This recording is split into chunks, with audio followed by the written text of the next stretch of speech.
Hello friends, स्वागत है आप सभी का खुशबू एकेडमी में। तो जैसा कि फ्रेंड्स आप सभी लोग जानते हैं, मैं आपकी जो तैयारी करा रही हूँ बिहार लोक सेवा आयोग यानी कि प्राथमिक शिक्षक की तैयारी करवा रही हूँ पीआरटी 1 to 5 क्लास के लिए। ठीक है, तो आप लोगों को मैं आपको ये बताना चाहती हूँ कि जैसा कि मैं आपको एसएसटी यानी कि सोशल साइंस के क्वेश्चन आंसर है, साइंस के क्वेश्चन आंसर, आपके इन्वायरमेंट से रिलेटेड क्वेश्चन आंसर मैं आपको करा रही हूँ। जो क्वेश्चन मैं आपको यहाँ पे करा रही हूँ इस प्लेटफॉर्म पे, वो आपके क्वेश्चन जो है ऑल इंडिया कोई भी आपका कॉम्पिटिटिव एग्जाम हो रहा है उसमें आपका हेल्प करेगी। सपोज दैट जैसे आप लोग मान लीजिए आपका सुपर टेट हो गया, सी टेट हो गया, बीपीएससी हो गया, यूपी टेट हो गया, डीएसएसबी हो गया, या फिर railway, bank, SSC CGL, SSC CHSL हो गया, रेलवे, बैंक, आरआरबी, कोई सा भी आपका एग्जाम है तो सभी में आपका जो है हेल्प करेगा। ठीक है, तो जितना भी क्वेश्चन आंसर मैं करा रही हूँ आप सभी लोग हेल्प जो है पूरा लास्ट तक वीडियो को देखिए। और क्वेश्चन का जो है आंसर मैं हमेशा कहती हूँ, आप लोगों को अगर पहले से क्वेश्चन का आंसर पता है तो आप लोग कमेंट करके जरूर बताया करिए कि मैम मेरा जो है ये क्वेश्चन का आंसर मुझे पहले से आता था, मेरा जो है आपने जितना क्वेश्चन कराया इसमें से मेरा इतना क्वेश्चन जो है क्वेश्चन के आंसर मुझे पहले से आते थे, या फिर इतने क्वेश्चन आंसर जो है मेरा करेक्ट है। ओके, और साथ ही साथ अगर आप लोग वीडियो देख रहे हैं तो साथ ही साथ आप मुझे क्वेश्चन का जो है आंसर कमेंट बॉक्स में बताते रहा करिए। ओके, जिसको पता, जिसको नहीं पता तो मैं खुद आंसर आपको करवाती हूँ, सॉल्व करवाती हूँ। ओके, तो चलिए स्टार्ट करते हैं क्लास को। सभी से रिक्वेस्ट है कि चैनल को सब्सक्राइब, वीडियो को लाइक कर लीजिए और अपने दोस्तों में भी शेयर कर दीजिए। ठीक है, तो देखिए आपके सामने आ चुका है, तो ऑल टीचिंग एग्जाम 2025 के लिए है। ठीक है, जैसे super TET, C TET, BPSC, UP TET, DSSB, practice set number 2 जो है वो मैं आपको करा चुकी हूँ, वो आप लोग को चैनल पर मिल जाएगा, तो आप लोग वहाँ पे जाकर देख लीजिएगा। आज की क्लास में जो है फ्रेंड्स मैं प्रैक्टिस सेट 3 कराने वाली हूँ। ठीक है, तो चलिए स्टार्ट करते हैं प्रैक्टिस सेट नंबर 3। ठीक है, तो देखिए फ्रेंड्स आपके सामने पहला क्वेश्चन आ गया। पहला क्वेश्चन कह रहा है ऑफ साइड एटीएम क्या है। तो देखिए फ्रेंड्स यहाँ पे बात हो रही है ऑफ साइड की। ठीक है, फर्स्ट ऑप्शन कह रहा है ऐसा एटीएम जो केवल महिलाओं के लिए होता है। सेकंड ऑप्शन में कह रहा है ऐसा एटीएम जो बैंक परिसर को छोड़कर विभिन्न स्थानों पर स्थित होते हैं। सेकंड ऑप्शन कह रहा है कि ऐसे एटीएम जो केवल वरिष्ठ नागरिकों के लिए होते हैं।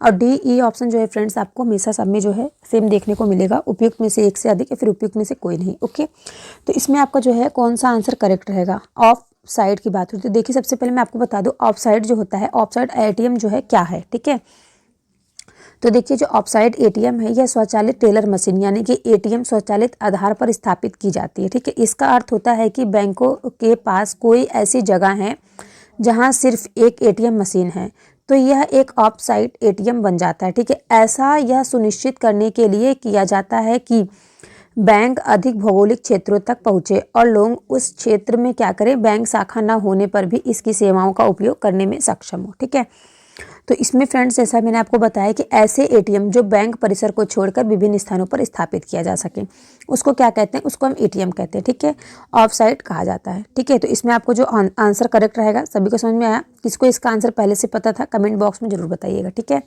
तो चलिए हम नेक्स्ट क्वेश्चन पे चलते हैं। नेक्स्ट क्वेश्चन आपके सभी के सामने आ गया है। सेकंड नंबर क्वेश्चन क्या कह रहा है, देखिए सेकंड नंबर क्वेश्चन कह रहा है कि बीमित पॉलिसी समझौते के तहत कवर की गई घटना को क्या कहा जाता है। फर्स्ट ऑप्शन कह रहा है उत्पादक देयता कहते हैं, सेकंड ऑप्शन कह रहा है कि शुद्ध जोखिम कहते हैं, थर्ड ऑप्शन कह रहा है कि प्रावधान, या फिर डी ई ऑप्शन जो है उपयुक्त में से एक से अधिक या फिर उपयुक्त में से कोई नहीं। ठीक है, तो देखिए फ्रेंड्स यहाँ पे बीमित समझौता की बात हो रही है। बीमित पॉलिसी समझौता के तहत जो कवर की गई घटना होती है उसको क्या कहा जाता है। तो देखिए इसको जो बीमित पॉलिसी समझौता होता है उसके तहत जो कवर की गई घटना होती है उसको प्रावधान कहा जाता है। ठीक है, अब आपके मन में आ रहा होगा प्रावधान क्या है। तो देखिए बीमित व्यक्ति के पॉलिसी समझौते में वे प्रावधान शामिल होते हैं जिनमें बीमित व्यक्ति को कवर किया जाता है। कवरेज की नियम एवं शर्तें क्या होती हैं, तो कवरेज की अवधि, भुगतान की राशि आदि वो जो होता है ना फ्रेंड्स, वो उत्पाद देयता बीमा किसी व्यक्ति को उसकी कंपनी में निर्मित उत्पादों की व्यक्तिगत हानि या संपत्ति की क्षति के खिलाफ उसके व्यवसाय की रक्षा करने में मदद करती है। ठीक है, नेक्स्ट मैं आपको बता दूं जो बीमा होता है, बीमा में शुद्ध जोखिम को निरपेक्ष जोखिम के रूप में भी जाना जाता है। और यह क्या होता है, यह बीमित व्यक्ति द्वारा लिया गया जोखिम है जहाँ क्या होता है, जहाँ केवल नुकसान की संभावना है। ठीक है, और किसी भी स्थिति में लाभ नहीं हो सकता है। ठीक है, यह मैं आपको बता दी बीमित पॉलिसी को कवर करने की जो घटना होती है इसको क्या कहा जाता है फ्रेंड्स, प्रावधान कहा जाता है। इसमें जो आपका आंसर करेक्ट रहेगा वो सी वाला आंसर जो है करेक्ट रहेगा। नेक्स्ट क्वेश्चन पे हम लोग चलें। आई होप आप सभी को सेकंड क्वेश्चन जो है अच्छे से समझ में आ गया होगा। ठीक है, आपके एग्जाम में अगर आ गया तो आप लोग कर लेंगे। ओके, नेक्स्ट क्वेश्चन पे चलते हैं हम लोग। नेक्स्ट क्वेश्चन देखिए आप सभी के सामने आ गया है। कह रहा है कि नाटो जो है, नाटो यानी कि NATO ठीक है, नाटो का मुख्यालय स्थित है। तो नाटो का मुख्यालय कहाँ पर स्थित है, नाटो क्या है? तो देखिए फ्रेंड्स, फर्स्ट ऑप्शन कह रहा है कि नाटो का जो मुख्यालय है वो न्यूयॉर्क में है। सेकंड ऑप्शन कह रहा है कि इसका जो मुख्यालय है वो लंदन में है। थर्ड ऑप्शन कह रहा है कि इसका जो मुख्यालय है वो ब्रुसेल्स में है। ठीक है, डी ई ऑप्शन जो है कह रहा है उपयुक्त में से एक से अधिक या फिर उपयुक्त में से कोई नहीं। इसमें कौन सा जो आंसर है वो करेक्ट रहेगा? ठीक है, तो देखिए मैं आपको बता दूं, जो ब्रुसेल्स सॉरी फ्रेंड्स एक मिनट, जो ब्रुसेल्स है, ब्रुसेल्स बेल्जियम में नाटो का मुख्यालय स्थित है। ठीक है, कहाँ पे फ्रेंड्स? Brussels Belgium. जो आपको कहाँ पे देखने को मिल रहा है, कौन सा ऑप्शन आपका करेक्ट रहेगा? ऑप्शन नंबर सी जो है वो आपका करेक्ट रहेगा। और जो नाटो है, नाटो यानी कि नॉर्थ अटलांटिक ट्रीटी ऑर्गेनाइजेशन, जिसकी स्थापना 4 अप्रैल 1949 को की गई थी। ओके, कंफर्म हुआ सभी को? नाटो का मुख्यालय कहाँ है? ब्रुसेल्स में है। ठीक है, नेक्स्ट क्वेश्चन पे चले, जिसकी स्थापना कब की गई थी? अगर ये पूछ लिया गया कि नाटो का मुख्यालय तो ब्रुसेल्स में, आप सभी को पता चल गया। अगर हम बात करें कि इसकी स्थापना कब हुई थी, तो इसकी जो स्थापना है फ्रेंड्स वो 4 अप्रैल 1949 को हुई थी। कंफर्म, याद हुआ सभी को? नेक्स्ट क्वेश्चन पे चलें, नाटो का मुख्यालय ब्रुसेल्स हो गया और इसकी जो स्थापना है वो 4 अप्रैल 1949 को। ओके, नेक्स्ट क्वेश्चन देखिए फ्रेंड्स, आप सभी के सामने है। क्वेश्चन नंबर 4 क्या कह रहा है? क्वेश्चन नंबर 4 देखिए फ्रेंड्स, यहाँ पे क्वेश्चन नंबर 4 की बात हो रही है। क्वेश्चन नंबर 4 में भारतीय संविधान की 8वीं अनुसूची में कितनी भाषाओं का उल्लेख है? तो देखिए ये जो एक क्वेश्चन है ये आपका सीटेट में भी पूछा गया था। ठीक है, जो आपका 2024 में हुआ है 15 दिसंबर को। ठीक है, उसमें भी ये क्वेश्चन पूछा गया था कि भारतीय संविधान की 8वीं जो अनुसूची है में कितनी भाषाओं का उल्लेख है? फर्स्ट ऑप्शन कह रहा है 28 भाषाओं का, सेकंड ऑप्शन कह रहा है कि 24 भाषाओं का उल्लेख है, सी ऑप्शन आपका कह रहा है कि 18 भाषाओं का उल्लेख है, फिर डी ई ऑप्शन कह रहा है उपयुक्त में से एक से अधिक या फिर उपयुक्त में से कोई नहीं। ठीक है, तो देखिए मैं आपको बता दूं कि जो क्वेश्चन नंबर 4 है इसमें आपका जो आंसर हो जाएगा करेक्ट, ये हो जाएगा उपयुक्त में से कोई नहीं। ठीक है, अगर देखिए फ्रेंड्स आप लोगों ने अगर संविधान से जो है पढ़ा होगा, मैंने आपको इसमें शॉर्ट्स वीडियो में बनाया है तो उसमें मैंने आपको काफ़ी अच्छे से समझाया है। ठीक है, अगर आप मेरे शॉर्ट्स वीडियो देखेंगे तो आपका जो है एक एक नंबर वाला क्वेश्चन जो है वो भी आपका क्लियर हो जाएगा। ठीक है, तो देखिए मैं आपको बता दूं, जो भारतीय संविधान का 8वीं अनुसूची है, ठीक है, इस पर आपका ई मैंने बताया इसमें कोई नहीं सही है, क्योंकि भारतीय संविधान की जो 8वीं अनुसूची है उसमें 22 भाषाओं का उल्लेख मिलता है। ठीक है, कितनी भाषाओं का फ्रेंड्स? 22 भाषाओं का। और भारतीय संविधान की जो 8वीं अनुसूची है वो भारत की भाषाओं से संबंधित है। ठीक है, 8वीं भाषा जो है वो भारत की भाषाओं से संबंधित है और इसमें कुल कितनी भाषाएं हैं? 22 भाषाएं हैं। कंफर्म? ठीक है, नेक्स्ट क्वेश्चन पे चलते हैं हम लोग। कोई डाउट हो तो पूछ लीजिएगा और कमेंट में बताइएगा। इस क्वेश्चन का आंसर आप लोगों को पहले से पता था, कमेंट जरूर किया करिए आप लोग। ठीक है, नेक्स्ट देखिए क्वेश्चन नंबर 5 कह रहा है कि निम्नलिखित में से कौन सा एक भारतीय संविधान की प्रस्तावना का भाग नहीं है? फर्स्ट ऑप्शन कह रहा है समाजवाद, सेकंड ऑप्शन कह रहा है प्रजातांत्रिक, थर्ड ऑप्शन कह रहा है कि धर्मनिरपेक्षता, एंड डी ऑप्शन कह रहा है कि उपयुक्त में से एक से अधिक या फिर उपयुक्त में से कोई नहीं।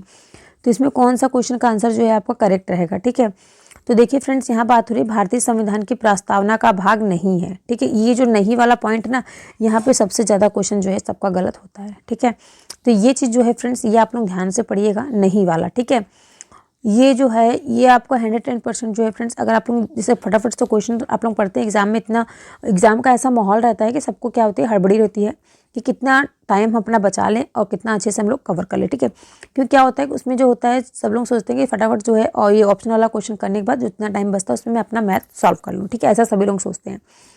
सपोज दैट मैं ऐसा मानती हूँ, आप लोग जैसा माने। तो क्या होता है ना, जल्दी जल्दी क्वेश्चन पढ़ने में जो आपका ये नहीं वाला वर्ड है ये आप लोगों को नहीं दिखता है, तो इस वजह से ज़्यादा करके आप सभी के जो क्वेश्चन है वो गलत हो जाते हैं। ठीक है, तो देखिए यहाँ पे बात हो रही है भारतीय संविधान की प्रस्तावना का भाग नहीं है, तो इसमें भी जो है फ्रेंड्स आपका जो आंसर करेक्ट होगा वो होगा ई वाला ऑप्शन, उपयुक्त में से कोई नहीं। क्यों? क्योंकि देखिए जो संघात्मक भारतीय संविधान की प्रस्तावना का भाग नहीं है। ठीक है, इसमें जो है संघात्मक नहीं दिया गया है, संघात्मक होता है। ओके, ये जो समाजवाद है, प्रजातांत्रिक है, धर्मनिरपेक्ष, ये तीनों जो है ये प्रस्तावना का भाग है। ओके, तो चलिए नेक्स्ट क्वेश्चन पे चलते हैं। नेक्स्ट क्वेश्चन देखिए आप सभी के सामने दिया गया है। तो आज़ाद दस्ता बिहार में किस आंदोलन के दौरान सक्रिय रहा? ठीक है, आज़ाद दास्ता की यहाँ बात हो रही है, वह बिहार में किस आंदोलन के दौरान जो है एक्टिव रहा, सक्रिय रहा? फर्स्ट ऑप्शन कह रहा है चंपारण सत्याग्रह, सेकंड ऑप्शन कह रहा है असहयोग आंदोलन, थर्ड ऑप्शन कह रहा है कि सविनय अवज्ञा आंदोलन। ठीक है, और डी ई ऑप्शन जो रहता है फ्रेंड्स आप सभी को पता है, वो दोनों ऑप्शन आपका सभी में जो है सेम देखने को मिलता है। ओके, तो देखिए इसमें जो है आपका ऑप्शन जो है करेक्ट रहेगा, इनमें से कोई नहीं। ठीक है, उपयुक्त में से कोई नहीं, इसमें आपको जो है सी ऑप्शन जो है वो आपका करेक्ट रहेगा। ओके, तो एक बार आप देख लीजिए, यहाँ पे आपको ऊपर ही मिल जा रहा है दोनों ऑप्शन। इसमें जो है आपका जो है ऑप्शन जो है करेक्ट इनकरेक्ट रहेगा, वो आपका आंसर जो है इनकरेक्ट रहेगा फ्रेंड्स, इनमें से कोई नहीं। ओके, ऐसा क्यों फ्रेंड्स? देखिए वर्ष 1942 में, ठीक है, क्या होता है, वर्ष 1942 में भारत छोड़ो आंदोलन के दौरान जयप्रकाश नारायण ने जेल से फरार होने के बाद बिहार में आजाद दास्ता का गठन किया था, और इस दास्ते का जो मुख्य उद्देश्य होता है वो तोड़फोड़ की घटना को अंजाम देना एवं छापामार युद्ध के लिए ट्रेनिंग देना होता है। ठीक है, फिर क्या होता है, बिहार में आजाद दास्ता की जो शाखाओं की स्थापना जो है भागलपुर एवं पूर्णिया में हुई थी। ठीक है, कहाँ पे हुई थी फ्रेंड्स? भागलपुर और पूर्णिया में हुई थी। ओके, और यहाँ पे जो आपको आंदोलन मैंने आपको बताया वो कौन था? भारत छोड़ो आंदोलन था, जो कि 1942 में हुआ था। ओके, तो याद रखिएगा आप लोग, ये आपके एग्जाम के लिए इंपॉर्टेंट रहेगा। वर्ष 1942 में भारत छोड़ो आंदोलन हुआ था, और ये कहाँ पे इसकी शाखाओं की जो स्थापना हुई थी वो भागलपुर और कहाँ? पूर्णिया में हुई थी। ठीक है, पूर्णिमा में। कंफर्म हो गया। तो नेक्स्ट क्वेश्चन पे हम लोग चलते हैं। आई होप आपको क्वेश्चन नंबर 6 जो है समझ में आ गया होगा। नेक्स्ट देखिए, क्वेश्चन आप सभी के सामने आ गया। क्वेश्चन नंबर 7 क्या कह रहा है? क्वेश्चन नंबर 7 देखिए, 1946 ईस्वी में गठित अंतरिम सरकार के मंत्रिमंडल में श्रम विभाग किसे सौंपा गया था? तो देखिए यहाँ पे बात हो रही, जब 1946 ईस्वी में गठित जो अंतरिम सरकार थी उसके मंत्रिमंडल में जो श्रम विभाग किसे सौंपा गया था? फर्स्ट ऑप्शन कह रहा है जगजीवन राम को, सेकंड ऑप्शन कह रहा है डॉक्टर राजेंद्र प्रसाद को, थर्ड ऑप्शन कह रहा है डॉक्टर अनुग्रह नारायण सिंह को, डी ऑप्शन कह रहा है उपयुक्त में से एक से अधिक, या फिर उपयुक्त में से कोई नहीं। तो इनमें से आपका कौन सा क्वेश्चन का आंसर है जो करेक्ट रहेगा? तो देखिए फ्रेंड्स, आप लोगों को अगर पता है तो आप लोग पहले कमेंट कर लीजिएगा। ठीक है, तो करिए कमेंट, आप लोगों को बताइए इस क्वेश्चन का क्या आंसर रहेगा। तो देखिए, तब तक मैं आपको बताती हूँ, जो 1946 ईस्वी में गठित जो अंतिम युद्ध हुआ था, ठीक है, अंतरिम सरकार के जो मंत्रिमंडल में श्रम विभाग जो सौंपा गया था, वो फ्रेंड्स सौंपा गया था आपका जगजीवन राम जी को। ठीक है, क्योंकि क्या होता है, जब गठित अंतरिम सरकार में जो विभाग जो होता है बाबू जगजीवन राम को सौंप दिया गया था, लेकिन खाद्य एवं कृषि विभाग डॉक्टर राजेंद्र प्रसाद और विधि विभाग जो है सैयद अली जहीर को दिया गया था। ठीक है, इसमें जो आपका आंसर करेक्ट रहेगा वो आपका फर्स्ट आंसर जो है वो करेक्ट हो जाएगा। सभी को समझ में आया? कंफर्म हुआ? नेक्स्ट क्वेश्चन पे चलें। तो देखिए नेक्स्ट क्वेश्चन क्या कह रहा है। नेक्स्ट क्वेश्चन देखिए आप लोगों के सामने आ गया है।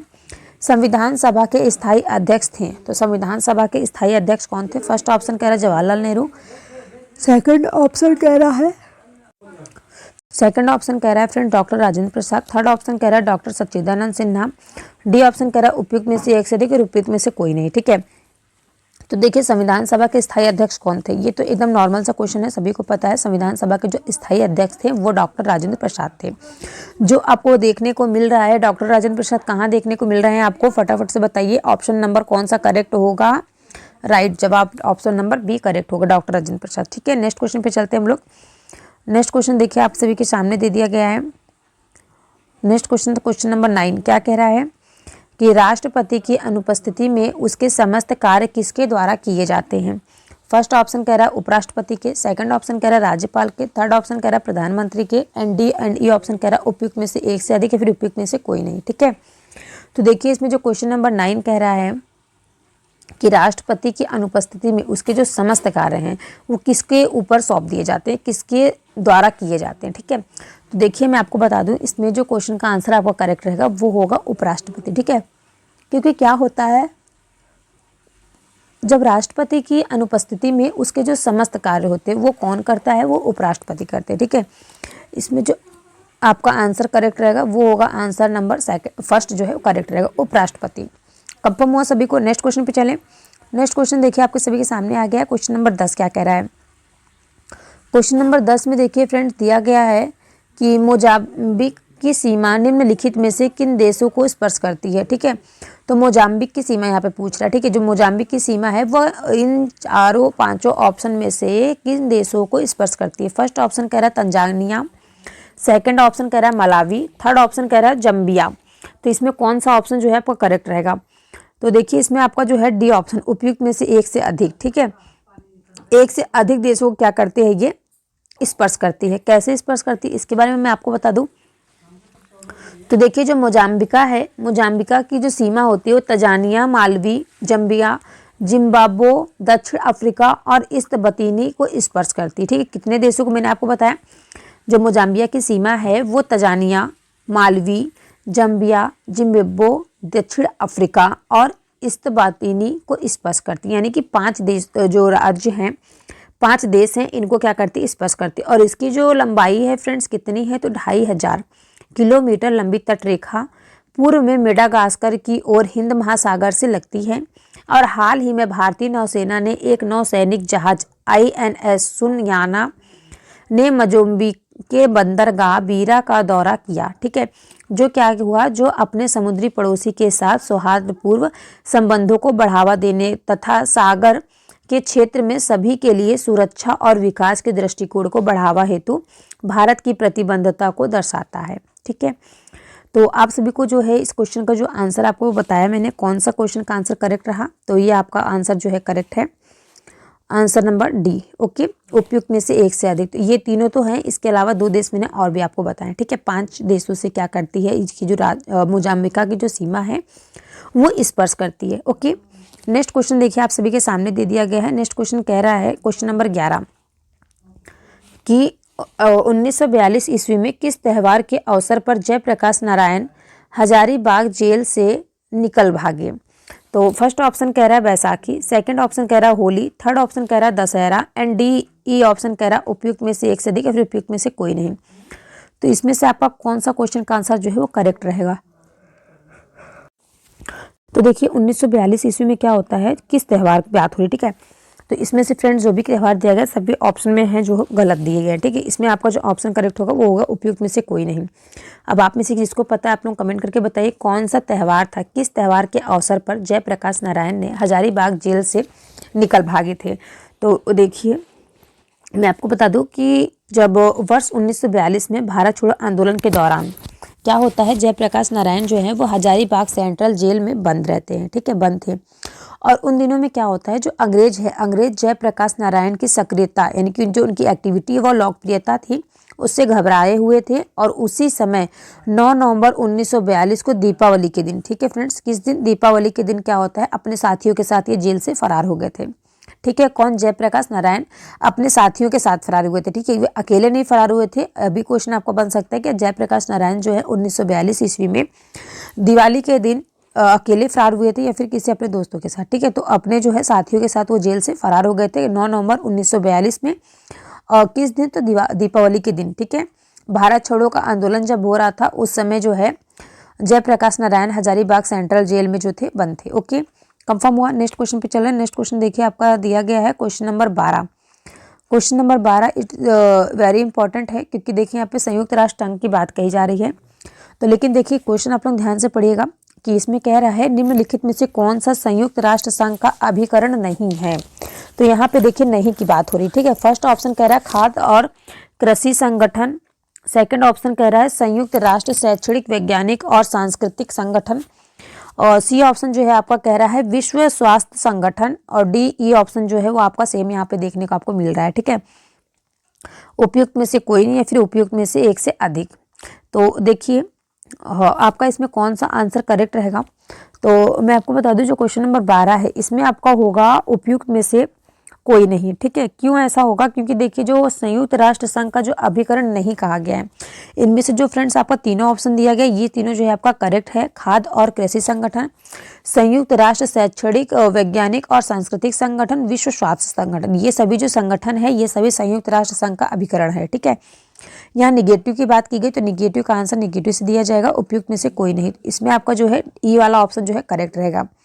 ठीक है, तो नेक्स्ट क्वेश्चन पे हम लोग चलते हैं। क्वेश्चन नंबर 13 क्या कह रहा है। क्वेश्चन नंबर 13 जो है आप सभी के सामने आ गया है। तो देखिए क्वेश्चन नंबर 13 में हम बात करेंगे कौन सा उर्वरक किसान खाद के नाम से जाना जाता है। फर्स्ट ऑप्शन कह रहा है calcium ammonium nitrate, second option कह रहा है अमोनियम सल्फेट, थर्ड ऑप्शन कह रहा है कैल्शियम नाइट्रेट, डी ऑप्शन कह रहा है उपयुक्त में से एक से अधिक या फिर उपयुक्त में से कोई नहीं। ठीक है, तो इसमें आपका कौन सा क्वेश्चन का आंसर जो है वो करेक्ट रहेगा। किसान जो है कौन सा उर्वरक खाद जो है उर्वरक किसान खाद के नाम से जाना जाता है। ठीक है, तो 13वां क्वेश्चन में फ्रेंड्स आप सभी को इस क्वेश्चन का आंसर क्या पहले से पता है, कमेंट बॉक्स में बताइए। तो देखिए जो किसान खाद के नाम से जो उर्वरक जाना जाता है उसको कहा जाता है कैल्शियम अमोनियम नाइट्रेट। ठीक है, यह एक प्रकार का ऐसा उर्वरक है जिसको किसान खाद के नाम से जाना जाता है। तो मैंने जो आपको नाम बताया कैल्शियम अमोनियम नाइट्रेट जो है वो आपको देखने को मिल रहा है ऑप्शन नंबर फर्स्ट में। ओके, नेक्स्ट क्वेश्चन पे चलें। जो है क्वेश्चन नंबर 13 जो है आप सभी को आई होप समझ में आ गया होगा अच्छे से। कोई डाउट हो तो आप लोग कमेंट करके पूछ सकते हैं, ठीक है, मैं हमेशा ये बात कहती हूँ। नेक्स्ट देखिए क्वेश्चन नंबर 14 कह रहा है कि 1 हेक्टेयर सेंटीमीटर में पानी की कुल मात्रा होती है। तो पानी की कुल मात्रा कितनी होती है 1 हेक्टेयर सेंटीमीटर में पानी की कुल मात्रा? तो पहला ऑप्शन कह रहा है 10,000 लीटर, सेकंड ऑप्शन कह रहा है कि 1 लाख लीटर, सी ऑप्शन कह रहा है कि 1,000 लीटर और डी ई ऑप्शन कह रहा है उपयुक्त में से एक से अधिक या फिर उपयुक्त में से कोई नहीं। तो देखिए सबसे पहले मैं आपको बता दूं यहाँ पे क्वेश्चन नंबर 14 में 1 हेक्टेयर की बात हो रही है। हेक्टेयर जो होता है हेक्टेयर सेंटीमीटर में पानी की जो कुल मात्रा होती है वो होती है फ्रेंड्स आपकी जो है 1 लाख लीटर होगी, ठीक है। कितनी होगी? 1 लाख लीटर। जो 1 लाख लीटर आपको कहाँ पे देखने को मिल रहा है? वो आपको यहाँ पे देखने को मिल रहा है बी ऑप्शन में। ओके, कंफर्म हुआ सभी को? देखिए 1 हेक्टेयर सेंटीमीटर की बात हो रही है। 1 हेक्टेयर सेंटीमीटर में जो पानी की मात्रा होगी कुल कितनी होगी? 1 लाख लीटर होगी। ओके, नेक्स्ट क्वेश्चन पे चल रहे हैं। नेक्स्ट क्वेश्चन देखिए आप सभी के सामने दिया गया क्वेश्चन नंबर 15। क्वेश्चन नंबर 15 कह रहा है केला का कायिक प्रवर्धन होता है। तो केले का कायिक प्रवर्धन क्या होता है? फर्स्ट ऑप्शन कह रहा है तने द्वारा, सेकंड ऑप्शन कह रहा है पत्ती द्वारा, थर्ड ऑप्शन कह रहा है बीज द्वारा, ठीक है। इसमें कौन सा आंसर जो है करेक्ट रहेगा? डी और ई ऑप्शन जो है आपको सभी में सेम देखने को मिलेगा, उपयुक्त में से एक से अधिक या फिर उपयुक्त में से कोई नहीं, ठीक है। तो देखिए यहाँ पे जो केले का कायिक प्रवर्धन की बात हो रही है, तो केले का जो कायिक प्रवर्धन तो इसे क्या कहते हैं? तो शक्कर द्वारा जो केले का कायिक प्रवर्धन होता है, ठीक है, किसके द्वारा होता है? शक्कर द्वारा होता है। तो इसमें जो है ये सभी जो है नेगेटिव होगा। तो जो प्रवर्धन मैंने आपको बताया तो किसके द्वारा होता है? शक्कर के द्वारा होता है। तो इसमें जो है ई वाला ऑप्शन जो है वो करेक्ट रहेगा। ओके, कंफर्म हुआ सभी को? नेक्स्ट क्वेश्चन पे चलें। नेक्स्ट क्वेश्चन देखिए आप सभी के सामने दिया गया क्वेश्चन नंबर 16 क्या कह रहा है। तो देखिए क्वेश्चन नंबर 16 जो है आपके सभी के सामने आ गया है, फटाफट से आप लोग कमेंट कीजिएगा। क्वेश्चन नंबर 16 कह रहा है कि निम्नलिखित में से कौन सा उर्वरक तीव्र आर्द्रता ग्राही होता है? फर्स्ट ऑप्शन कह रहा है calcium ammonium nitrate, second option कह रहा है सोडियम नाइट्रेट, थर्ड ऑप्शन कह रहा है ammonium sulphate, D and E option कह रहा है उपयुक्त में से एक से अधिक या फिर उपयुक्त में से कोई नहीं, ठीक है। तो इन सभी में से आपका जो क्वेश्चन का आंसर जो है करेक्ट रहेगा कौन सा? आप लोग फटाफट से कमेंट करके बताइए अगर आप लोगों को पता है तो देखिए 16 क्वेश्चन नंबर में यहाँ बात हो रही है कि कौन सा जो है वो तीव्र उर्वरक जो है वो तीव्र आर्द्रता ग्राही होता है। तो इसमें जो आपका आंसर जो है करेक्ट हो जाएगा, इसमें से कोई भी जो आंसर है आपका करेक्ट नहीं होगा। इसमें आपका आंसर हो जाएगा उपयुक्त में से कोई नहीं, ठीक है। कोई भी आंसर जो है आपका करेक्ट नहीं है। इसमें जो क्वेश्चन आपका कह रहा है पौधों के विकास के लिए अनेक पोषक तत्वों की आवश्यकता होती है और कुछ रासायनिक उर्वरक जो होते हैं वो बाह्य माध्यम से उत्पादक बढ़ाने के लिए प्रायोगिक होते हैं, जिनमें potash, urea, di ammonium phosphate जिसको DAP, सुपर फास्फेट एवं जिंक सल्फेट प्रमुख है, ठीक है। यूरिया जो होती है यूरिया की तीव्रता से आर्द्रता को ग्रहण करने में सक्षम होता है। कंफर्म हुआ सभी को? तो देखिए यहाँ पे मैंने आपको क्या बताया कि जो यूरिया होता है यूरिया तीव्रता से आर्द्रता को ग्रहण करने की सक्षम रखता है। ओके, तो नेक्स्ट क्वेश्चन पे हम लोग चलते हैं। नेक्स्ट क्वेश्चन है क्वेश्चन नंबर 17 क्या कह रहा है, इस पे हम लोग बात करते हैं। तो देखिए क्वेश्चन नंबर 17 आप सभी के सामने आ गया है। खेत में हरी खाद वाली फसल की पटलई की उपयुक्त अवस्था कौन सी है? फर्स्ट ऑप्शन कह रहा है फूल आने से पूर्व की अवस्था, सेकंड ऑप्शन कह रहा है फूल आने के पश्चात की अवस्था, थर्ड ऑप्शन कह रहा है प्रारंभिक अवस्था एंड डी ऑप्शन कह रहा है उपयुक्त में से एक से अधिक या फिर उपयुक्त में से कोई नहीं, ठीक है। तो खेत में जो हरी खाद वाली फसल होती है उसकी जो पटलई की उपयुक्त अवस्था की बात हो रही है। तो इसमें जो आपका ऑप्शन करेक्ट हो जाएगा वो फूल आने से पूर्व की अवस्था होती है उसको पटलई की उपयुक्त अवस्था कहा जाता है, ठीक है। इसमें जो है फर्स्ट ऑप्शन जो है आपका करेक्ट हो जाएगा। ओके, नेक्स्ट क्वेश्चन पे चले हम लोग। आई होप आपको क्वेश्चन नंबर 17 अच्छे समझ में आ गया होगा। नेक्स्ट क्वेश्चन देखिए आपका कह रहा है क्वेश्चन नंबर 18 क्या कह रहा है। क्वेश्चन नंबर 18 कह रहा है फल के रस में चीनी की सांद्रता मापी जाती है। फर्स्ट ऑप्शन कह रहा है पोर्टोमीटर द्वारा, सेकंड कह रहा है रिफ्रेक्टोमीटर द्वारा, थर्ड ऑप्शन कह रहा है चीनी मीटर द्वारा। ओके, तो इसमें आपका कौन सा क्वेश्चन का आंसर जो है करेक्ट रहेगा? तो देखिए जो फल के रस की यहाँ बात हो रही है, फल के रस में चीनी की सांद्रता मापी जाती है। तो किससे मापी जाती है, ठीक है। तो देखिए जो फल में जो रस होता है उसकी चीनी की जो सांद्रता मापी जाती है वो रिफ्रेक्टोमीटर से नापी जाती है, ठीक है। रिफ्रेक्टोमीटर से नापी जाती है। रिफ्रेक्टोमीटर क्या है फ्रेंड्स, एक बार मैं आपको ये बताती हूँ। देखिए इससे क्या होता है, इसमें जो फल के रस होते हैं उसमें चीनी की सांद्रता मापने के लिए रिफ्रोमीटर का प्रयोग किया जाता है। तो इसमें आपका जो आंसर करेक्ट होगा, आंसर नंबर बी जो है आपका करेक्ट है। ओके, नेक्स्ट क्वेश्चन पे हम लोग चले। नेक्स्ट क्वेश्चन देखिए आप सभी के सामने आ गया। क्वेश्चन नंबर 19 क्या कह रहा है। क्वेश्चन नंबर 19 में देखिए फ्रेंड्स बात हो रही है कि जेली बनाने के लिए पैक्टिक का प्रमुख कार्य क्या है। तो देखिए फ्रेंड्स यहाँ पैक्टिंग की बात हो रही है, पेंटिंग का जो है प्रमुख कार्य क्या है। फर्स्ट ऑप्शन कह रहा है फलों के रस को साफ करना। सेकंड ऑप्शन कह रहा है फलों के रस का थक्का बनाना। थर्ड ऑप्शन कह रहा है फलों के रस को मीठा बनाना। डी ऑप्शन कह रहा है उपयुक्त में से एक से अधिक या फिर उपयुक्त में से कोई नहीं। ठीक है, तो जेली बनाने में जो पैक्टिक का प्रमुख कार्य होता है क्या होता है। तो क्वेश्चन नंबर 19 में देखिए फ्रेंड्स, जो पके फल होते हैं, फलों के माध्यम से जेली का निर्माण किया जाता है। पैक्टिक का प्रयोग जो है फलों के रस का थक्का बनाने के लिए किया जाता है। ओके, तो यहाँ पे जो आपका ऑप्शन जो है करेक्ट हो जाएगा क्वेश्चन नंबर 19 का, तो वो हो जाएगा फ्रेंड्स आपका बी वाला ऑप्शन जो है करेक्ट हो जाएगा, फलों के रस का थक्का बनाने में। ठीक है, तो नेक्स्ट क्वेश्चन पे हम लोग चलें। नेक्स्ट क्वेश्चन आप सभी के सामने आ गया, क्वेश्चन नंबर 20। 19 आप सभी को समझ में आ गया, कोई डाउट है तो पूछ लीजिएगा। पैक्टिक का प्रमुख कार्य यहाँ बताएगा, तो पैक्टिक का प्रमुख कार्य होता है फलों के रस का थक्का बनाना। ओके, नेक्स्ट क्वेश्चन देखिए, भारत की G20 अध्यक्षता के तहत निम्नलिखित में से किस भारतीय शहर में रोजगार कार्य समूह एम्प्लॉयमेंट वर्किंग ग्रुप EWG की बैठक का आयोजन नहीं किया जाता है। ठीक है, तो देखिए यहाँ बात हो रही है जो भारत की G20, ठीक है, भारत की जो G20 अध्यक्षता है उसके तहत इन सभी में से किस भारतीय शहर में रोजगार कार्य समूह की बैठक का आयोजन नहीं किया गया था। ठीक है, यहाँ पे नहीं की बात हो रही है G20 की अध्यक्षता की। फर्स्ट ऑप्शन दिया गया जोधपुर, सेकंड ऑप्शन दिया गया गुवाहाटी, थर्ड ऑप्शन दिया गया इंदौर और डी ऑप्शन है उपयुक्त में से एक से अधिक या फिर उपयुक्त में से कोई नहीं। तो इन सभी में से आपका जो है कौन सा क्वेश्चन का आंसर जो है करेक्ट रहेगा। ठीक है, तो देखिए नेक्स्ट क्वेश्चन यहाँ पे जो इस क्वेश्चन का आंसर क्या होगा। ठीक है, क्वेश्चन नंबर 20 देखिए यहाँ पे G20 की बात हो रही है। तो भारत के जो G20 की अध्यक्षता के तहत जिनेवा स्विट्जरलैंड स्थित अंतर्राष्ट्रीय श्रम संगठन, ठीक है, जिसको हम इंटरनेशनल लेबर ऑर्गेनाइजेशन ILO का मुख्यालय में रोजगार कार्य समूह एम्प्लॉयमेंट वर्किंग ग्रुप EWG की तीसरी बैठक आयोजित की गई थी। ठीक है, और देखिए अगर हम बात करें जो EWG की बैठक जो है वो भारत के विभिन्न शहरों में 4 अलग अलग चरणों में आयोजित की गई थी।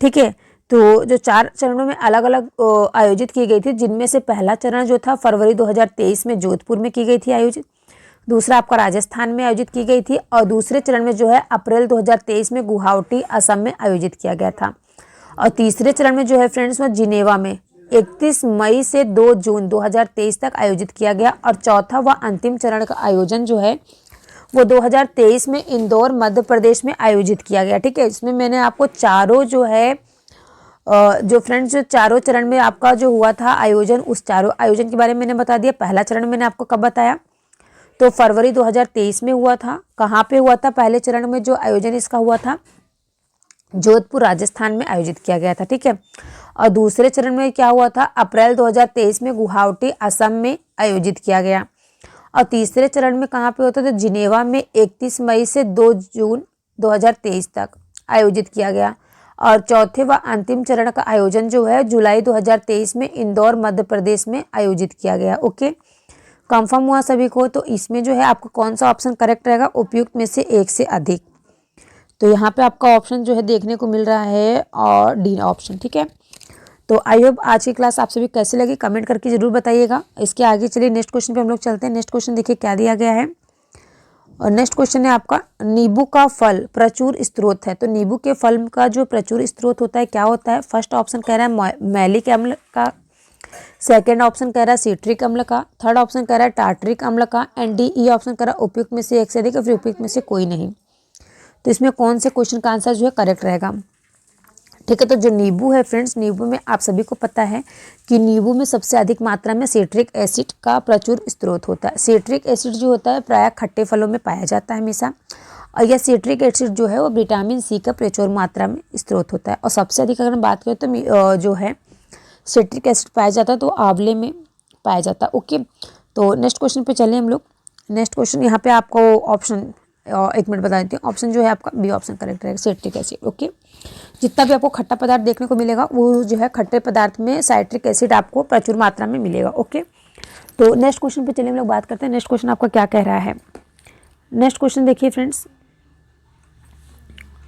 नेक्स्ट क्वेश्चन यहाँ पे आपका आ गया क्वेश्चन नंबर 22। क्वेश्चन नंबर 22 में क्या कह रहा है कि केंद्रीय एगमार्क प्रयोगशाला कहाँ अवस्थित है। प्रयोगशाला कहाँ अवस्थित है। फर्स्ट ऑप्शन कह रहा है पुणे, सेकंड ऑप्शन कह रहा है बेंगलुरु, थर्ड ऑप्शन कह रहा है नागपुर, डी ऑप्शन कह रहा है उपयुक्त में से एक से अधिक, ई ऑप्शन कह रहा है उपयुक्त में से कोई नहीं। तो इसमें कौन सा आंसर जो है आपका करेक्ट रहेगा। तो देखिए यहाँ पे केंद्रीय एगमार्क प्रयोगशाला की बात हो रही जो कहाँ पर स्थित है। ठीक है, तो क्वेश्चन नंबर 22 का जो आपका आंसर करेक्ट हो जाएगा वो हो जाएगा, देखिए फ्रेंड्स, जो एगमार्क है, एगमार्क जो है, एगमार्क केंद्रीय एगमार्क का जो प्रयोगशाला है वो है आपका नागपुर में स्थित। ठीक है, कहाँ पे है, नागपुर में स्थित है, क्योंकि एगमार्क एक प्रमाण चिन्ह है। ठीक है, एगमार्क क्या है, एक प्रमाणिक चिन्ह है जो भारत में कृषि खाद्य पदार्थ पर लगाया जाता है। ठीक है, तो देखिए नेक्स्ट क्वेश्चन आपका, और सॉरी फ्रेंड्स एक सेकंड, तो देखिए मैं आपको यहाँ पे बता रही थी एगमार्क जो है वो एक प्रमाणिक चिन्ह होता है। ठीक है, जो क्या होता है, जो भारत में कृषि और खाद्य पदार्थों पर लगाया जाता है। एगमार्क का जो प्रमाणन होता है वो केंद्रीय एगमार्क प्रयोगशाला नागपुर करता है, जो कि भारत सरकार का क्या है, उपक्रम है, जो विपणन तथा निरीक्षण निदेशालय द्वारा अनुमोदित किया जाता है। ओके, कंफर्म हुआ सभी को। नेक्स्ट क्वेश्चन पे चलते हैं। क्वेश्चन नंबर 23 क्या कह रहा है। क्वेश्चन नंबर 23 में देखिए फ्रेंड्स, यहाँ बात हो रही है कि किस वर्ष नसीरुद्दीन ने बिहार का शासन ख्वाजा जहां को सौंप दिया था। फर्स्ट ऑप्शन कह रहा 1390, सेकंड ऑप्शन कह रहा 1394, थर्ड ऑप्शन कह रहा 270 ईस्वी, एंड डी ई ऑप्शन कह रहा उपयुक्त में से एक से अधिक या फिर उपयुक्त में से कोई नहीं। ठीक है, तो इसमें आपका कौन सा क्वेश्चन का आंसर जो है करेक्ट रहेगा। तो देखिए फ्रेंड्स, यहाँ पे जो बात हो रही है किस वर्ष, ठीक है, किस वर्ष की बात हो रही है, जब किस वर्ष नसीरुद्दीन ने बिहार का जो शासन है वो ख्वाजा जहां को सौंप दिया था। तो देखिए फ्रेंड्स, क्वेश्चन नंबर जो 23 है इसमें जो 1394 ईस्वी में, ठीक है, 1394 ईस्वी आपको कहाँ देखने को मिल रहा है, तो ये आपका ऑप्शन नंबर जो है सेकंड वाला करेक्ट रहेगा। 1394 ईस्वी में क्या होता है, 1394 ईस्वी में तुगलक सुल्तान जो है नसीरुद्दीन मोहम्मद ने बिहार का जो शासन है वो ख्वाजा जहां को सौंप दिया था और उसे सुल्तान उस सार्क की उपाधि प्राप्त थी। तुगलक काल में बिहार दिल्ली सल्तनत का एक प्रांत था। ठीक है, याद रखिएगा, तुगलक काल में जो बिहार है वो दिल्ली सल्तनत का क्या था, एक प्रांत था। ओके, नेक्स्ट क्वेश्चन पे चलते हैं। नेक्स्ट क्वेश्चन देखिए आप सभी का, क्वेश्चन नंबर 24 आ गया। क्वेश्चन नंबर 24 में क्या कह रहा है कि नालंदा विश्वविद्यालय को किसने ध्वस्त किया था। ठीक है, तो फर्स्ट ऑप्शन कह रहा है महमूद गजनी ने, सेकंड कह रहा है मोहम्मद गौरी ने, थर्ड ऑप्शन कह रहा है Babur, D and E option कह रहा है उपयुक्त में से एक से अधिक या फिर उपयुक्त में से कोई नहीं। तो इसमें से आपका कौन सा क्वेश्चन का आंसर जो है वो करेक्ट रहेगा। तो अभी तक आपने मतलब जो है कितने क्वेश्चन आंसर 23 क्वेश्चन आंसर आप लोगों के हो गए। इसमें से आपके कितने क्वेश्चन के आंसर जो है आपको पहले से आते थे, कितना करेक्ट है वो आप लोग कमेंट करके अपना स्कोर जरूर बताइएगा। तो देखिए इस क्वेश्चन का आंसर क्या है। तो इतिहास जो है मैंने आपको जो पढ़ाया है थियरी वाली क्लास, उसको आप लोग जरूर देखिएगा। तो उसमें मैंने आपको बताया है कि नालंदा विश्वविद्यालय को किसने ध्वस्त किया था। ठीक है, तो देखिए बिहार में क्या होता है, बिहार में मुस्लिम प्रभुत्व की स्थापना का जो श्रेय है वो इख्तियारुद्दीन बिन बख्तियार खिलजी को है। ठीक है, 1198 ईस्वी में लगभग उसने नालंदा एवं विक्रमशिला को लूट कर विध्वस्त मचा दिया था। और इसी समय क्या होता है, बख्तियार खिलजी ने आधुनिक बख्तियार शहर की स्थापना की और इस दौरान क्या होता है, बिहार शरीफ तुर्कों का केंद्र बनकर उभरा। ठीक है, तो आप सभी को आई होप जो है इस क्वेश्चन का आंसर जो है समझ में आ गया। क्वेश्चन नंबर 24 का जो आंसर है कौन सा करेक्ट रहेगा, तो इनमें से कोई भी आंसर जो है आपका करेक्ट नहीं है। ठीक है, ई वाला ऑप्शन जो है उपयुक्त में से कोई नहीं। नालंदा विश्वविद्यालय को किसने ध्वस्त किया था, तो वो फ्रेंड्स मैंने आपको किसके बारे में बताया, तो वो थे इख्तियारुद्दीन बिन बख्तियार थे। ठीक है, बख्तियार खिलजी ने किया था, कब, 1198 ईस्वी में। ओके, तो नेक्स्ट क्वेश्चन पे हम लोग चलते हैं। नेक्स्ट क्वेश्चन आपका क्वेश्चन नंबर 25 क्या कह रहा है, ध्यान से पढ़िएगा सभी लोग। तो जितना भी देखिए पटना और बिहार से जो क्वेश्चन आता है ना, ये सभी जो है आपको काफ़ी ज़्यादा एग्जाम में फंसता है बीपीएससी में। ओके, देखिए मैंने एक आपको बिहारी स्पेशल क्लास दी है। ठीक है, बिहारी स्पेशल जो क्लास है वो काफ़ी अच्छा, उसका व्यूज़ भी मेरा गया है और उसमें काफ़ी बच्चों ने मतलब कमेंट भी किया है कि यूज़फुल है, तो वो आप लोग देख लीजिएगा। उसमें जो है आपको पक्का है 3 से 4 नंबर क्वेश्चन आपको जो फंस जाएंगे एक ही क्लास में। ठीक है, और ज़्यादा लंबी नहीं है, वो 12 या 13 मिनट की वीडियो है, आप लोग देख लीजिएगा ध्यान से। तो देखिए यहाँ पे बात हो रही पटना में स्थित गोलघर का निर्माण किस गवर्नर जनरल के काल में हुआ था। फर्स्ट ऑप्शन कह रहा है वारेन हेस्टिंग्स के, सेकंड ऑप्शन कह रहा है लॉर्ड हार्डिंग के, थर्ड ऑप्शन कह रहा है लॉर्ड कैनिंग के। तो इसमें कौन सा क्वेश्चन का आंसर जो है वो करेक्ट रहेगा, ठीक है। तो देखिए फ्रेंड्स, यहाँ पे जो आपका क्वेश्चन का आंसर करेक्ट रहेगा वो है पटना में स्थित, ठीक है। आपका जो है इसमें भी आपका क्वेश्चन नंबर जो है ई ऑप्शन जो है आपका करेक्ट रहेगा, उपयुक्त में से कोई नहीं। ऐसा क्यों फ्रेंड्स, मैं आपको बोल रही हूँ क्योंकि देखिए जो गोलघर है ना, गोलघर का जो निर्माण है वो लॉर्ड कॉर्नवालिस ने किया था, जो कि लॉर्ड कॉर्नवालिस जो है आपको ऑप्शन में देखने को नहीं मिल रहे हैं। तो लॉर्ड कॉर्नवालिस के काल में 1786 ईस्वी में क्या होता है, जॉन गायटिस्ट ने कराया था, और वह जो है 96 फीट ऊंचा एवं नीचा, इसकी दीवार 12 फीट मोटी है और यह अर्ध गोलाकार आकृति में निर्मित है। और इस भवन का निर्माण जो है अनाज के भंडार के लिए किया गया था, ठीक है। इसका निर्माण किस लिए किया गया था, अनाज के भंडार के लिए गोलाघर का निर्माण किया गया था। और किस गवर्नर जनरल के काल में हुआ था, तो मैंने आपको किसका नाम बताया, लॉर्ड कॉर्नवालिस का। ओके, कंफर्म हुआ। लॉर्ड कॉर्नवालिस जो है उन्होंने पटना में स्थित गोलघर का निर्माण किया था, और इन्होंने जो है कब किया था, तो 1786 ईस्वी में किया था। ओके, नेक्स्ट क्वेश्चन पे चलें। और एक चीज़ और याद रखिएगा, ये ऊंचा नीचा कितना था, तो 96 फीट ऊंचा था और 12 फीट नीचा मोटा था। ओके, तो नेक्स्ट क्वेश्चन पे हम लोग चलते हैं। नेक्स्ट क्वेश्चन नंबर 26 है। क्वेश्चन नंबर 26 देखिए आपके सामने आ गया, क्या कह रहा है क्वेश्चन नंबर 26, ध्यान से देखिएगा सभी लोग। बिहार में ब्रिटिश सत्ता का सर्वप्रथम विरोध किसने किया था, ठीक है। तो बिहार में जो ब्रिटिश सत्ता है उसका सर्वप्रथम विरोध किसने किया था, यहाँ पे ये इसकी बात हो रही है। तो फर्स्ट ऑप्शन कह रहा है कुंवर सिंह ने, सेकंड ऑप्शन कह रहा है अली वर्दी खान ने, थर्ड ऑप्शन कह रहा है अली गौहर ने, डी ऑप्शन कह रहा है उपयुक्त में से एक से अधिक, या फिर ये ऑप्शन कह रहा है उपयुक्त में से कोई नहीं। इसमें कौन सा क्वेश्चन का आंसर जो है आपका करेक्ट रहेगा, ठीक है। तो देखिए यहाँ पे जो बिहार में ब्रिटिश सत्ता का सर्वप्रथम विरोध किया था वो किया था अली गौहर ने, ठीक है। तो देखिए इसके बाद मैं आपको थोड़ा सा बता देती हूँ इम्पोर्टेंस क्या रहेगा। तो बिहार में जो ब्रिटिश सत्ता का सर्वप्रथम विरोध जो है वो अली गौहर ने किया था, और अली गौहर जो हैं उन्होंने बिहार में ब्रिटिश सत्ता के विरोध में प्रथम अभियान 1759 में आरंभ किया था। लेकिन क्या होता है, क्लाइव ने इसके अभियान को सफल नहीं होने दिया। किसने सफल नहीं होने दिया था, तो जो क्लाइव हैं उन्होंने इस अभियान को सफल नहीं होने दिया था। तब क्या होता है, तब जो अली गौहर हैं वो वापस लौट गया, और 1760 ईस्वी में दूसरी बार अली गौहर ने पटना में डेरा डाल दिया। लेकिन इस समय क्या होता है, मेजर काम्प्स ने उसे बिहार में वापस जाने पर मजबूर कर दिया था, ठीक है। तो उसके बाद भी वो क्या करते, बिहार वापस चले जाते। लेकिन तीसरी बार वो क्या करते, 1761 ईस्वी में शुरू किया इन्होंने तीसरी बार। और तीसरी बार क्या होता है, इस बार यह क्या होते हैं, ये पराजित हो जाते हैं, और उसके सहयोगी कौन थे, जॉन लॉक को बंदी बना लिया गया। फिर शाह आलम ने क्या किया, अंग्रेजों की अधीनता स्वीकार कर ली थी, ठीक है। तो इसमें जो है आपको समझ में आ गया, जो बिहार में ब्रिटिश सत्ता कि फ्रेंड्स इस क्वेश्चन का जो आंसर है, बिहार में जो ब्रिटिश सत्ता है, ब्रिटिश सत्ता का सर्वप्रथम विरोध किसने किया था, तो अली गौहर ने किया था। आई होप आप सभी को समझ में आ गया होगा, ठीक है।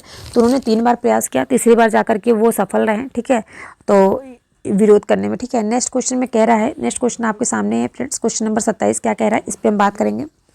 तो नेक्स्ट क्वेश्चन है क्वेश्चन नंबर 27, झंडा गान विजयी विश्व तिरंगा प्यारा के रचयिता कौन है, ठीक है। तो अभी हाल जल्दी ही आपका 26 जनवरी जो है बीता है, ठीक है। तो इसमें फर्स्ट ऑप्शन कह रहा है श्यामलाल गुप्ता पार्षद, सेकंड ऑप्शन कह रहा है हरिवंश राय बच्चन, थर्ड ऑप्शन कह रहा है Rabindranath Tagore, and D E option जो है उपयुक्त में से कोई नहीं, फिर उपयुक्त में से एक से अधिक। तो इसमें आपका कौन सा क्वेश्चन का आंसर जो है वो करेक्ट रहेगा, जो झंडा गान है, ठीक है। झंडा गान के रचयिता कौन है, ठीक है। तो देखिए फ्रेंड, झंडा गान या फिर गीत की जो रचना है वो श्यामलाल पार्षद ने की थी, ठीक है। जो कि 7 पदों वाले इस गीत को राष्ट्रीय गीत घोषित किया गया, ठीक है। ये कितने पदों में है, तो फ्रेंड्स ये भी आपका क्वेश्चन बनता है ना, कितने पदों में है। तो ये जो है आपका जो पद है 7 पदों में है, ठीक है। और इस गीत को क्या है, राष्ट्रीय गीत घोषित किया गया है। तो मैंने आपको इसका आंसर क्या बताया, फर्स्ट ऑप्शन श्यामलाल गुप्ता पार्षद जो दिख रहे हैं, कहाँ दिख रहे हैं आपको, फर्स्ट ऑप्शन में, ठीक है। तो इसमें आपको फर्स्ट ऑप्शन जो है वो करेक्ट हो जाएगा, ठीक। नेक्स्ट क्वेश्चन पे हम लोग चलते हैं। नेक्स्ट क्वेश्चन देखिए आपके सामने दिया गया है, साइंस स्टार्ट हो गया फ्रेंड्स। यहाँ से आपका जो है थायराइड से निकलने वाला हार्मोन है, थायराइड से कौन सा हार्मोन निकलता है, ठीक है। फर्स्ट ऑप्शन कह रहा है थायरॉक्सिन, सेकंड ऑप्शन कह रहा है इंसुलिन, थर्ड ऑप्शन कह रहा है पैराथाइलिन, एंड डी ई ऑप्शन जो है वो आपका सेम है, उपयुक्त में से एक से अधिक या फिर उपयुक्त में से कोई नहीं। तो इसमें आपका कौन सा क्वेश्चन का आंसर जो है करेक्ट रहेगा, ठीक है। तो क्वेश्चन नंबर 28 में देखिए फ्रेंड्स, बात हो रही थायराइड से निकलने वाले हार्मोन की। तो देखिए जो थायराइड ग्रंथि होती है, थायराइड जो ग्लैंड होता है, वो गर्दन के सामने की ओर श्वास नली के ऊपर, ठीक है, जो सांस इससे हम लोग लेते हैं उस नली के ऊपर जो है श्वास यंत्र में दोनों तरफ 2 भागों में लटका हुआ होता है। तो देखिए आपने इस जैसा देखा होगा ना, ये देखिए इस प्रकार से जो होता है बना हुआ होता है, ठीक है। जो आपकी थायराइड ग्रंथि है गले के पास होता है ये, ठीक है। तो इसमें क्या होता है ना, दोनों तरफ 2 भागों में क्या होता है बटी होती है। इसमें थायरोक्सिन इस ग्रंथि से निकलने वाला प्रमुख हार्मोन्स है, जो कि थायरोक्सिन कम बनने की स्थिति में क्या होता है हाइपोथायराइडिज्म कहते हैं, ठीक है। तो ये आपका जो है आंसर इसमें जो आपका करेक्ट हो जाएगा, इसमें आपका फर्स्ट ऑप्शन जो है करेक्ट हो जाएगा, ठीक है, थायरॉक्सिन। ओके, तो आई होप आप सभी को जो है क्वेश्चन नंबर 28 समझ में आ गया। अब क्वेश्चन नंबर 29 में हम लोग चलते हैं। क्वेश्चन नंबर 29 आप सभी के सामने है। क्वेश्चन नंबर 29 क्या कह रहा है कि जल के माध्यम से भोजन पकाने की जो विधि है निम्नलिखित में से कौन सी है। फर्स्ट ऑप्शन कह रहा है उबालना, सेकंड ऑप्शन कह रहा है स्ट्रैंगिंग, सी ऑप्शन कह रहा है खदकाना एंड डी ई ऑप्शन कह रहा है उपयुक्त में से एक से अधिक, फिर उपयुक्त में से कोई नहीं, ठीक है। तो जल के माध्यम से भोजन पकाने की जो विधि होती है ये इनमें से कौन सी है। तो देखिए यहाँ पे क्वेश्चन नंबर 29 जो है फ्रेंड्स, इसमें आपका हो जाएगा उपयुक्त में से कोई नहीं, ठीक है। और इसका जो है आप लोग मुझे इसका जो है डिस्क्रिप्शन आप लोग कमेंट में बताइएगा, ठीक है, अच्छे से। तो नेक्स्ट क्वेश्चन पे हम लोग चलें। नेक्स्ट एंड लास्ट क्वेश्चन है आपका क्वेश्चन नंबर 30। इसके बाद जो नेक्स्ट क्वेश्चन है वो मैं आप कल के क्लास में करेंगे, ठीक है। तो देखिए यहाँ पे बात हो रहा है निम्नलिखित में से कौन सा देश जो है वो पेट्रोलियम निर्यातक देश का संगठन OPEC का सदस्य नहीं है। तो ये OPE का सदस्य नहीं है। इस क्वेश्चन का आंसर जो है आप लोग कमेंट बॉक्स में बताएंगे और अपना स्कोर भी सब लोग कमेंट कीजिए कि आपका जो है 30 क्वेश्चन में से आप सभी कितने क्वेश्चन के आंसर पहले से आते थे और कितना क्वेश्चन आंसर जो है आप यहाँ से सीखें, ठीक है। आपके एग्जाम में जो है ये चैनल, ये आपका जो प्लेटफॉर्म है कितनी हेल्प कर रही है, ठीक है। तो सभी से रिक्वेस्ट है कि चैनल को सब्सक्राइब और वीडियो को लाइक कर लीजिएगा, अपने दोस्तों में भी शेयर कर लीजिए। तो इसी के साथ हम मिलते हैं नेक्स्ट क्लास में आप सभी से। कल की क्लास में हम लोग 60+ क्वेश्चन आंसर करेंगे, ठीक है। आज के क्वेश्चन आंसर आपको कैसे लगा आप लोग अपना बताइएगा। और इस क्वेश्चन का आंसर चलिए मैं बता देती हूँ आप लोगों को। फर्स्ट ऑप्शन इसमें दिया गया है जॉर्डन, सेकंड ऑप्शन दिया गया है अल्जीरिया, थर्ड ऑप्शन दिया गया है Equatorial Guinea, D E option जो है आपको सभी में सेम देखने को मिलता है, उपयुक्त में से एक से अधिक या फिर उपयुक्त में से कोई नहीं, ठीक है। तो देखिए फ्रेंड्स, इसमें आपका कौन सा क्वेश्चन का आंसर जो है वो करेक्ट रहेगा, ठीक है। तो इसमें आपका डी वाला ऑप्शन करेक्ट रहेगा, उपयुक्त में से एक से अधिक, ठीक है। कौन सा इसमें आपका मैंने बताया कौन सा करेक्ट रहेगा, उपयुक्त में से एक से अधिक, डी वाला ऑप्शन। क्योंकि क्या होता है पेट्रोलियम निर्यातक देश का जो संगठन है वो OPEC एक स्थायी अंतर सरकारी संगठन है जिसकी जो स्थापना है वर्ष 1960 में बगदादा सम्मेलन में ईरान, इराक, कुवैत, सऊदीया अरब और वेनेजुएला द्वारा की गई थी, ठीक है। इस संगठन का जो उद्देश्य है वो अपने सदस्य देश की पेट्रोलियम नीतियों का समन्वय और एकीकरण करना तथा उपभोक्ता को पेट्रोलियम की कुशल, आर्थिक व नियमित आपूर्ति सुनिश्चित करने के लिए तेल बाजारों का स्थिरीकरण सुनिश्चित करता है, ठीक है। और फ्रेंड्स अगर इसकी बात करें इसका मुख्यालय कहाँ है तो वियना ऑस्ट्रिया में है, ठीक है। तो इसका जो डी वाला ऑप्शन करेक्ट रहेगा। तो मिलते हैं हम लोग नेक्स्ट क्लास में। Thank you.